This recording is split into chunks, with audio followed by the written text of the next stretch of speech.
ಸಿದ್ದಾಪುರ ತಾಲೂಕಿನ ಕಾನ್ಸೂರು ಶೇಡಿದಂಟ್ಕಲ್ ಗ್ರಾಮದಲ್ಲಿ ಬೆಂಕಿ ಅವಘಡದಿಂದ ಲಕ್ಷಾಂತರ ಹಾನಿ ಅನುಭವಿಸಿದ ರೈತನ ಮನೆಗೆ ಭೇಟಿ ನೀಡಿದ ಬಿಜೆಪಿ ರೈತ ಮೋರ್ಚಾ ಜಿಲ್ಲಾಧ್ಯಕ್ಷರಾದ ಅನಂತಮೂರ್ತಿ ಹೆಗಡೆ ಅವರು ಸಂತ್ರಸ್ತ ರೈತನಿಗೆ ಧೈರ್ಯ ತುಂಬಿ ಸರ್ಕಾರ ಹಾನಿಗೊಳಗಾದ ರೈತನಿಗೆ ಸೂಕ್ತ ಪರಿಹಾರ ನೀಡುವಂತೆ ಆಗ್ರಹಿಸಿದರು.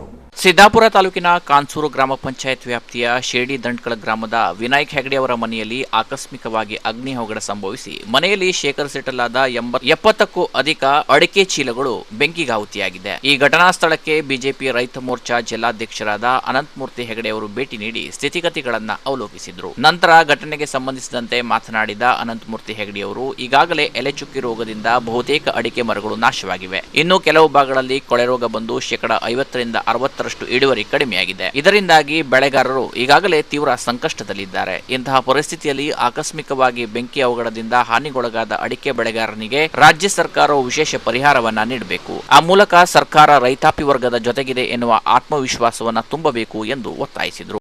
ಈಗ ಶೇಡಿದಂಟ್ಕಲ್ಲಿನ ವಿನಾಯಕ್ ಹೆಗಡೆ ಅವರ ಮನೆಯಲ್ಲಿದ್ದೇನೆ. ಮೊನ್ನೆ ರಾತ್ರಿ ಈ ಅಗ್ನಿ ಅವಘಡದಲ್ಲಿ ಸುಮಾರು 4-5 ಲಕ್ಷ ರೂಪಾಯಿಯ ಈ ಅಡಿಕೆಯನ್ನು ಅವರು ಕಳ್ಕೊಂಡಿದ್ದಾರೆ. ಎಲ್ಲವೂ ಕೂಡ ಬೆಂಕಿಗೆ ಆಹುತಿಯಾಗಿದೆ. ತಮಗೆಲ್ಲ ಗೊತ್ತಿದೆ, ಅಡಿಕೆ ಅನ್ನುವಂಥದ್ದು ತಿಂಗಳು ಬರುವಂಥದ್ದಲ್ಲ, ವರ್ಷಕ್ಕೆ ಒಂದ್ಸಲ ಬರುವಂತಹ ವಾರ್ಷಿಕ ಬೆಳೆ.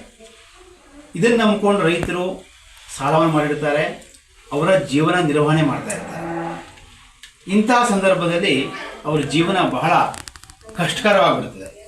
ಮತ್ತು ನಮಗೆಲ್ಲ ಗೊತ್ತಿದೆ, ಎಲೆ ಚುಕ್ಕಿ ರೋಗದ ಪ್ರಭಾವದಿಂದಾಗಿ ಬಹುಶಃ ಸುಮಾರಷ್ಟು ಅಡಿಕೆ ಮರಗಳೇ ಸಂಪೂರ್ಣ ಹಾಳಾಗಿದೆ. ಒಂದನೇದು.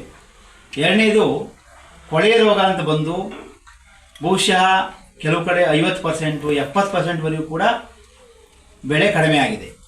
ಅಂಥ ಸಂದರ್ಭದಲ್ಲಿ ಈ ಒಬ್ಬ ರೈತ ತಾನು ಬೆಳೆದಂತಹ ಈ ಬೆಳೆಯನ್ನು ಕಳ್ಕೊಳ್ಳುವಂಥದ್ದು ಅಂತಂದರೆ ನಿಜಕ್ಕೂ ಕೂಡ ತುಂಬಾ ದುಃಖಕರವಾದಂಥ ವಿಚಾರ ಆಗಿದೆ. ಈ ಸಂದರ್ಭದಲ್ಲಿ ಅಡಿಕೆ ಬೆಳೆಗಾರರಾದ ವಿನಾಯಕ್ ಹೆಗಡೆ ಅವರು ಮಾತನಾಡಿ ಬೆಂಕಿ ಅವಘಡದಿಂದಾಗಿ 90% ಬೆಳೆ ನಾಶವಾಗಿದ್ದು ಅಂದಾಜು 4 ಲಕ್ಷ ರೂಪಾಯಿ ನಷ್ಟವಾಗಿದೆ ಎಂದು ಅನಂತಮೂರ್ತಿ ಹೆಗಡೆ ಅವರಿಗೆ ಮಾಹಿತಿ ನೀಡಿದ್ರು. Canara plus news, Siddapura.